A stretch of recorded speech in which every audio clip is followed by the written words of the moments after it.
wala tatamannu ma faddalallahu bihi ba'dakum 'ala ba'd. Perhatikan keterangan Qur'annya tegas sekali. Wala tatamannu, dan jangan Anda banyak berhayal. Wala tatamannu, dan jangan Anda banyak berhayal untuk mendapatkan satu keutamaan yang Allah titipkan pada hamba yang lain. Bima faddalallahu ba'dakum 'ala ba'd. Misal, antum misalnya beraktivitas, tetangga beraktivitas. Tetangga sudah punya mobil misalnya, cukup bagus, luar biasa. Tiba-tiba tetangga yang punya mobil, antum yang berhayal makainya. Enak ya, terus sampai 2 jam tuh. Masya Allah, hayalannya sudah sampai kemana? Sudah sampai ke Jakarta, naik dari puncak balik lagi. Padahal pakai mobilnya juga enggak. Nah, ini yang jadi masalah. Banyak orang yang membuang-buang waktu dengan menghadirkan hayalan dalam kehidupannya, sehingga tidak maksimal. Ada yang begitu. Kalau yang biasa-biasa mungkin enggak. Ketika orang bawa Ferrari, ketika orang naik pada sesuatu yang bagus, ketika orang punya jabatan, kadang-kadang suka muncul angan-angan dalam benak kita. Itu kerjaan setan. Kerjaan setan. Karena setan sendiri sudah berjanji kepada Allah, di antara caranya dia menggoda manusia dengan menghadirkan angan-angan di benak manusia. Quran surah keempat An-Nisa ayat 116 sampai 119. Posisi paling kanan di pertengahan yang sedikit ke bawah. Yang secara spesifik di ayat 119-nya. Jadi ketika Allah menguraikan tentang kemusyrikan, bahaya setan, di ayat 119-nya disebutkan bagaimana setan memberikan angan-angan. Ya, perhatikan kalimatnya. Wala udillannahum, ya, dan aku akan sesatkan anak keturunan Adam itu. Wala umanniyannahum, dan aku akan berikan angan-angan, dibuat berhayal. Ya, tamanni itu menghayalkan sesuatu pada yang belum diraih. Ya, awas hati-hati ya, menghayalkan sesuatu pada yang belum diraih. Jadi keadaan manusia ada yang disibukkan oleh setan untuk menghayal, dapat ini, dapat itu, tapi dia sendiri tidak berikhtiar untuk meraihnya. Habis waktunya digunakan untuk hal yang seperti itu.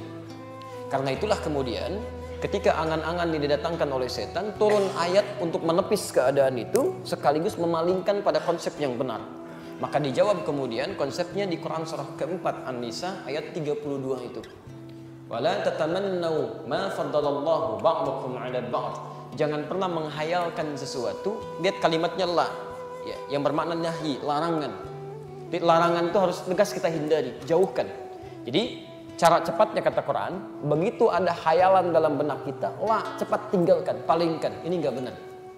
Ya, ada teman lewat dengan sesuatu yang baru, handphone baru, otomatis ada pikiran di benak Anda tiba-tiba. Saya pengen juga yang begitu. Kemudian mulai membayangkan sesuatu, langsung hilangkan, tepis. Ini nggak benar.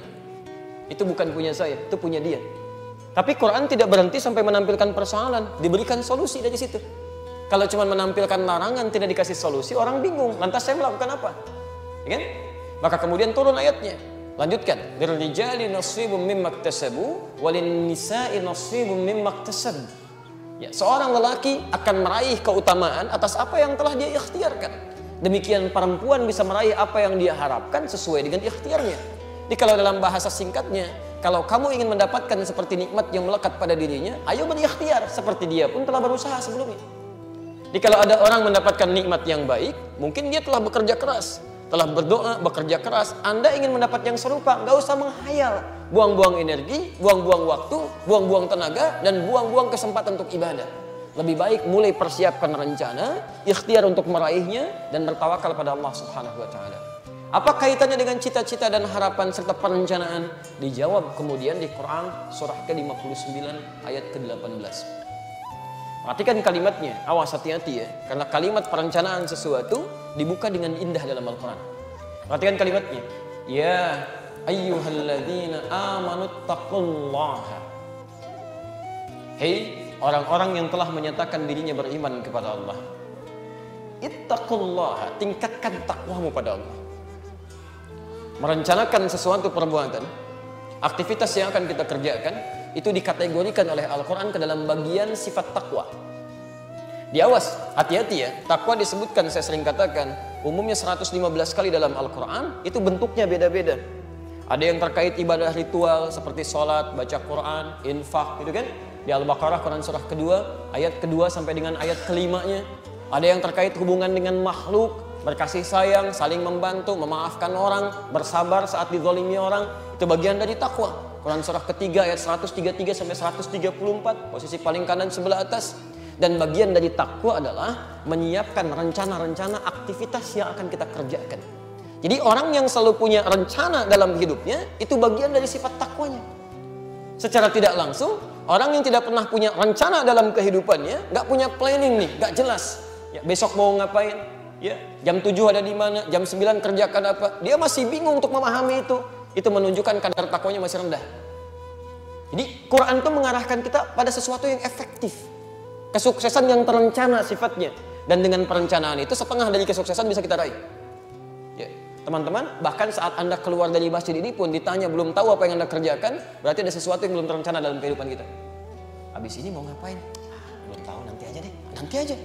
Bukan nanti saja, ya. Bukan bagaimana nanti bagaimana, lihat, rencanakan. Dan ketika Anda merencanakan, perhatikan. Orang